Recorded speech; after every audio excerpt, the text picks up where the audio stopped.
Bem, nosso estudo de hoje está no Evangelho de Mateus, capítulo 14, versículo 23. E despedida a multidão, subiu ao monte a fim de orar à parte. E chegada a tarde, já à tarde, estava ali só.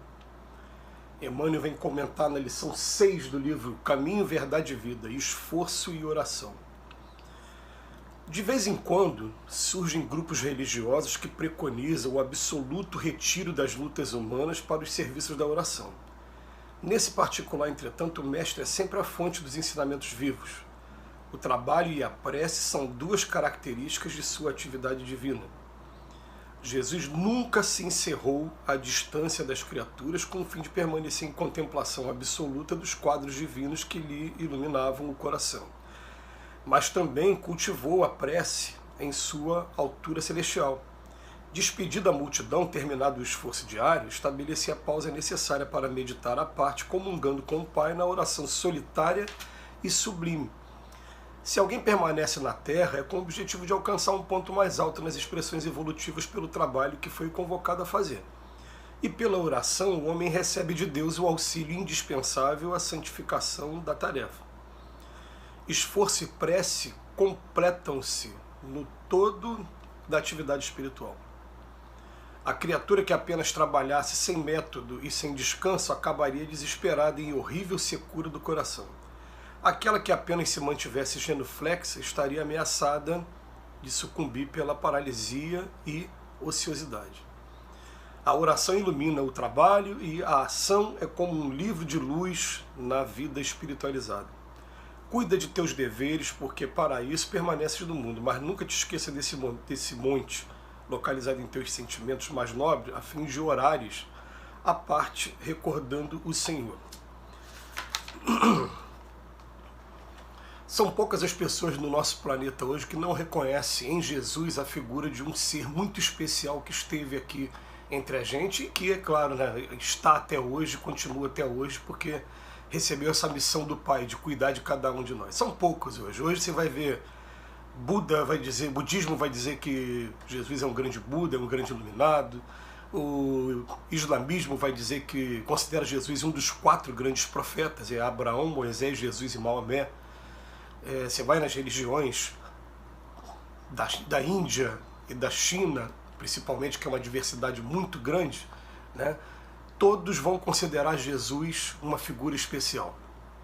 A nossa aqui, no caso, vai divergir só quanto às nomenclaturas. Um vão dizer que ele é Deus, outro vai dizer que é filho de Deus, outro vai dizer que cada um, todos reconhecem como uma figura especial. E se a gente parar para analisar o comportamento do Cristo enquanto esteve aqui entre a gente gosta sempre de estar abordando 4 aspectos. Jesus tinha uma profissão, ele era um carpinteiro. E ao contrário do que algumas pessoas pensam, ele não chegava nos locais e era simplesmente recebido. Não era assim. Ele tinha a profissão dele, ele chegava e trabalhava, ele era conhecido também por esse motivo. Assim como Paulo de Tarso era tecelão. Então, o Paulo de Tarso, quando fazia as viagens dele, ele chegava nos locais já com tapetes para vender, produzindo ali para o pessoal ver e, ao mesmo tempo, pregava a boa nova, né? Mas Jesus tinha uma profissão, tinha momentos de lazer.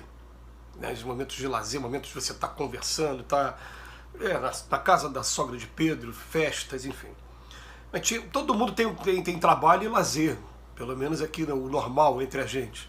Mas Jesus tinha 2 momentos aqui, que é o momento que Emmanuel se dedica a falar nesse estudo de hoje.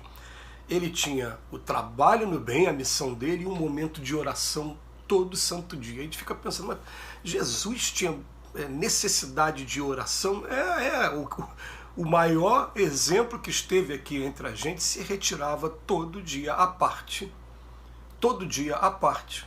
para ter um momento de comunhão com o Pai. Ou, segundo até o próprio Emmanuel, que escreveu esse livro, um momento de comunhão com outros Cristos igual a ele. Ele usa esse termo baseado de que o universo é a casa do Pai e que há várias moradas da casa do Pai. Esse Jesus é o nosso representante, que tem outros iguais a ele por aí, né, no campo espiritual da vida, enfim. Mas independente de quem aceita ou não vai aceitar, a questão é que Jesus, enquanto esteve aqui, ele tinha 2 momentos. Ele tinha trabalho e muito trabalho, continua trabalhando até os dias de hoje, nunca parou de trabalhar em momento algum, e momentos em que ele se retirava para fazer oração. Emmanuel começa o nosso estudo aqui de hoje falando assim: de vez em quando surgem grupos religiosos que preconizam o absoluto retiro das lutas humanas para os serviços da oração.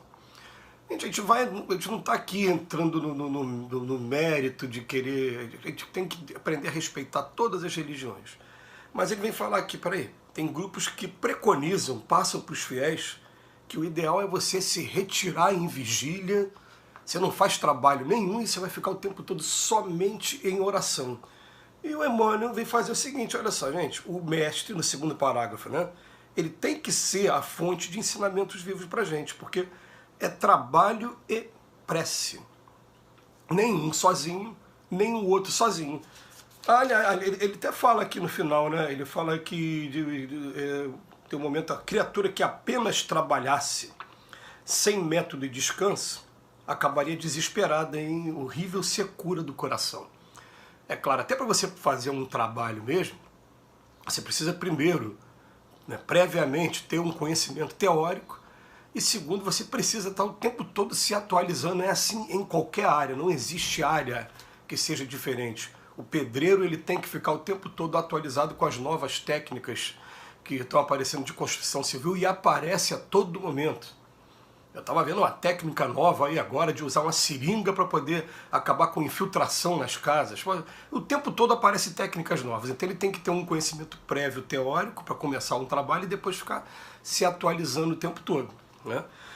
Então, olha só, vamos pegar aqui no nosso caso aqui, ó, com um conhecimento prévio teórico, né? A gente está estudando aqui as escrituras, a gente está procurando, né, ver como é que a gente vai fazer primeiro a reforma íntima, e depois, quando a gente vê a dificuldade que é fazer a reforma íntima com a gente mesmo, a gente começar a ter paciência com as pessoas que estão convivendo com a gente também, porque tem coisa que não é fácil não, você se livrar de uma coisa que está muito enraizada em você, não é de uma hora para outra, né? E o que é a oração? A oração é simplesmente a atualização, porque quando a gente entra em oração, a gente faz sintonia com os nossos amigos do outro lado da vida, em primeiro lugar com aquele que a gente chama de anjo da guarda. Então vai estar aqui aquela troca de pensamentos, troca de sentimentos, orientação. Faz dessa maneira, fica mais calmo. Eu, por exemplo, aqui ainda há pouco, né? Eu estava aqui na bronca com uma pessoa que é negacionista e não queria deixar o filho tomar a vacina. Fiz aqui minha oração e veio aquela voz suave falando comigo: meu filho, imagina se você estivesse num ciclo de amigos, que todos eles, ou a maioria deles, estivessem no mesmo pensamento, te enviando um monte de vídeo e tal. Então essa pessoa está assim, não age dessa maneira tão radical não. Então o que está acontecendo? O que é a minha oração? A minha oração está sendo uma atualização de tudo que está acontecendo para me deixar mais tranquilo com relação às coisas que eu estou vivendo na minha vida. Então ele bota aqui pra gente, né? Olha, a gente precisa dos dois. A criatura que apenas trabalhasse, sem ter essa orientação, entraria em horrível secura do coração. Agora, aquela que apenas se mantivesse genuflexa, essa estaria ameaçada de sucumbir pela paralisia e ociosidade. Músculo parado, ele diminui, não é? Ele entra naquele, estiola o músculo. Você tem que botar o tempo todo em movimento. Cérebro parado é a mesma coisa. Agora, se você se coloca apenas em oração e não mete a mão na obra para poder fazer algum trabalho, o que acontece? É exatamente a mesma coisa. Agora eu fiquei o tempo todo fazendo oração, e agora? Como é que se faz isso aqui? Nem lembro como é que faz mais isso aqui.